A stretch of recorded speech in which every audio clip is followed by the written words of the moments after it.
I never thought I'd be the person people stare at in line at the grocery store, not because of a nice outfit or a loud laugh, but because my skin was literally peeling off my body in giant, gray sheets like an old, discarded snakeskin. It started as a small itch behind my ear, something I dismissed as dry weather, but within 48 hours, I was leaving a trail of myself on every chair I sat in and every floor I walked on, and the pain was like being doused in gasoline and lit on fire from the inside out. My own mother looked at me with a mixture of horror and disgust, backing away as if I were a walking biohazard, and the man I thought I was going to marry actually packed his bags and left because he couldn't handle the visual. I'm sitting here now, scarred but alive, wondering if the world is really as shallow as it feels when you're literally falling apart at the seams. Was I wrong to expect the people who claim to love me to stay when I became a monster to look at? Or would you have run away too if the person you loved started shedding their skin right in front of your eyes? Everything was perfect until it wasn't. I was 24, working my dream job in graphic design, and engaged to Marcus, a man who seemed like he stepped out of a romance novel. We had the apartment with the floor-to-ceiling windows, the golden retriever, and a wedding date set for the following summer. Life felt like a series of wins until that Tuesday morning when I woke up with what felt like a mild sunburn on my neck. I hadn't even been outside in the sun, so I figured it was just a reaction to a new laundry detergent, or maybe a bit of stress manifesting physically. I applied some lotion and went to work, but by noon, the patch had spread to my shoulders. I remember sitting at my desk, feeling a strange, tight sensation every time I moved my head, like my skin was a size too small for my body. It felt like I was being shrink-wrapped in my own flesh. A claustrophobic terror that made my breath come in short, shallow gasps. By the time I got home that evening, the skin on my neck wasn't just red. It was bubbling into these tiny, translucent blisters that looked like clusters of fish eggs. Every time I turned my head, I could hear a faint, sickening crackle, the sound of my own epidermis separating from the dermis. Marcus saw it and made a joke about me turning into a lizard, but I could see the slight twitch in his eye, that tiny flicker of genuine revulsion that he tried to hide behind a smile. He didn't want to touch me. He sat on the opposite end of the sofa, claiming he was coming down with something, and didn't want to get me sick, but I knew. I knew even then that he was repulsed. That night, the fever hit with a vengeance that left me delirious. I was shivering so hard my teeth rattled. Yet my skin felt like it was melting off my bones, radiating a heat so intense I thought I would spontaneously combust. I tried to drink water, but the inside of my mouth felt like it was lined with sandpaper and broken glass. When I pulled my pajama top off the next morning, a huge piece of skin from my back stayed stuck to the fabric, tearing away and leaving raw, weeping pink flesh underneath that hissed against the cool air.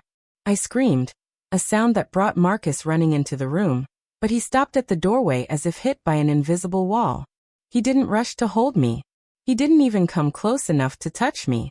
He just stood there with his hand over his mouth, eyes wide with a terrifying blend of panic and judgment, whispering, "Oh my God," over and over again while I sobbed on the floor, surrounded by pieces of myself that looked like wet tissue paper.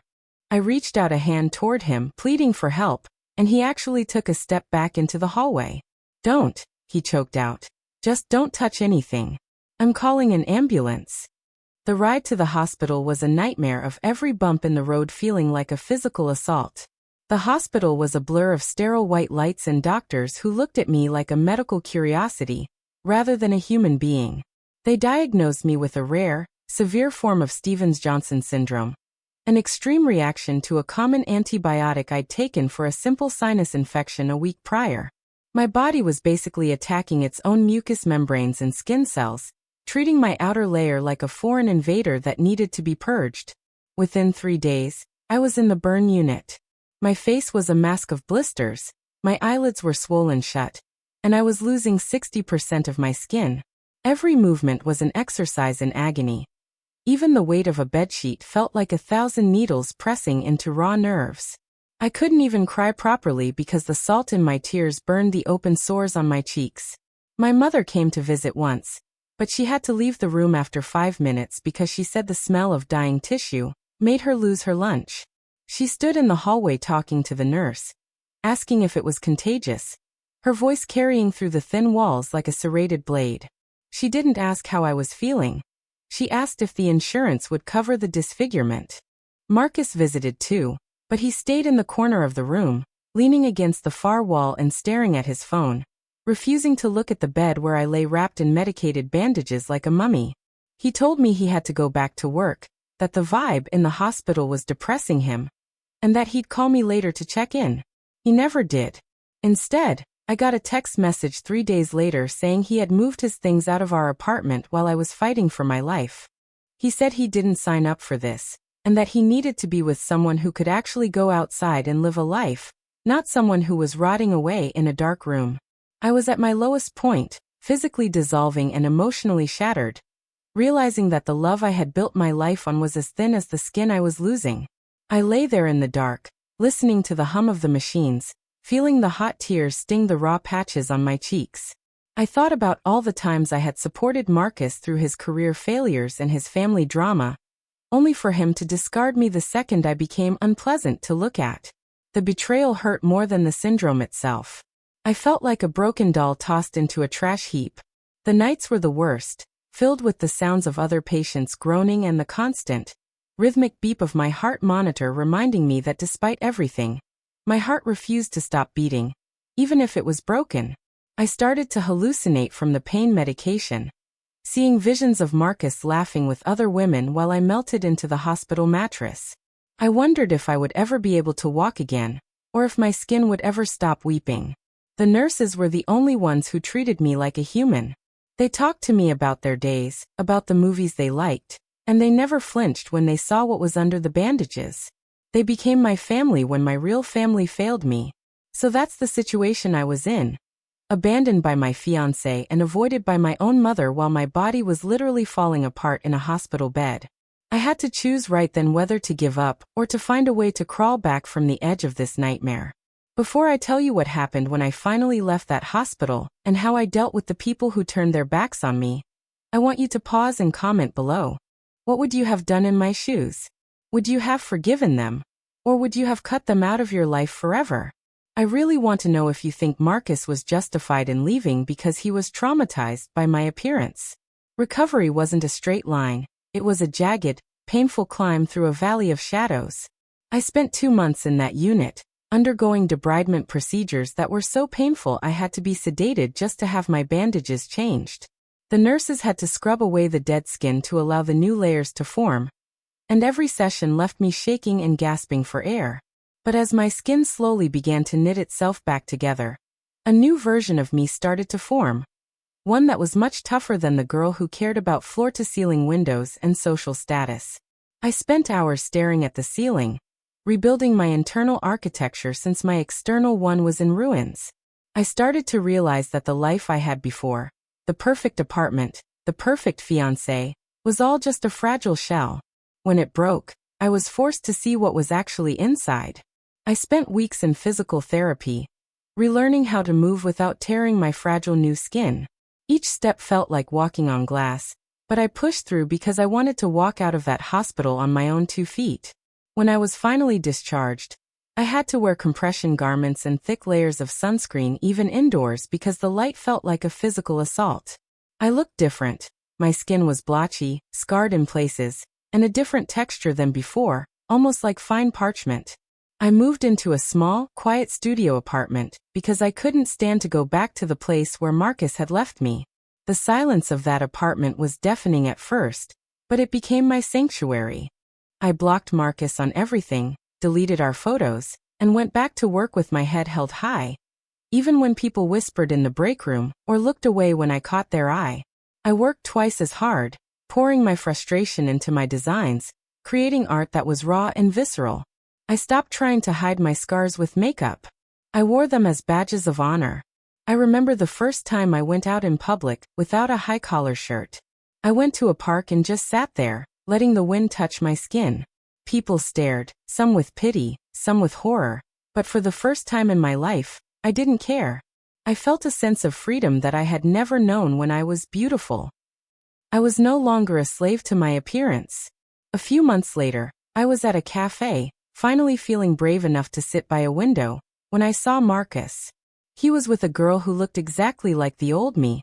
Long hair, perfect skin, not a blemish in sight. He saw me and actually had the audacity to walk over, leaving her at the table, and tell me I looked better, and that he was glad I survived. He spoke as if he hadn't left me to die alone, as if his abandonment was just a minor misunderstanding.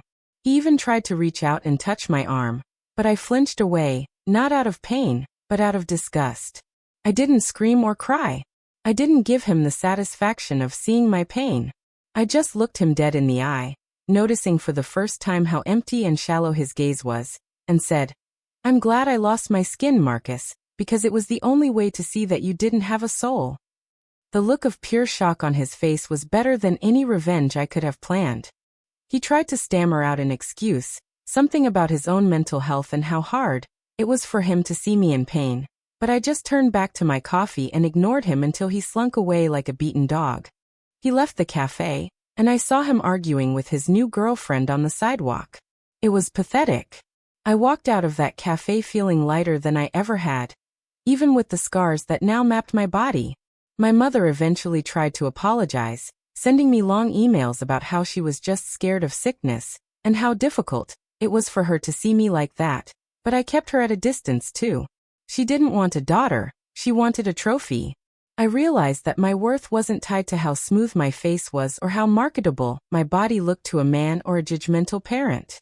I started a blog sharing my journey, posting photos of my healing process without filters, helping other SJS survivors find their voice in a world that demands perfection. My inbox began to fill with messages from people all over the world who had gone through similar traumas. I realized I wasn't alone. I found a community of people who had been through fire and come out stronger. We called ourselves the Phoenixes. And eventually, in the most unexpected way, I met someone who loves me for the person underneath the scars, a physical therapist who worked with me during my recovery. His name is Leo, and he didn't care about the blotches on my legs or the texture of my back.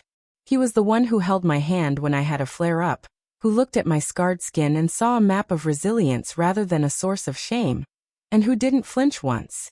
He told me that my scars were beautiful because they were proof that I was stronger than whatever tried to destroy me. We now live in a small house with a garden, and while I still have to be careful with my skin, I have never felt more alive. This journey taught me that the people who truly love you will stay even when you're at your most unlovable and unrecognizable. Beauty is incredibly fragile, a temporary gift that can be snatched away by a single pill or a stray virus.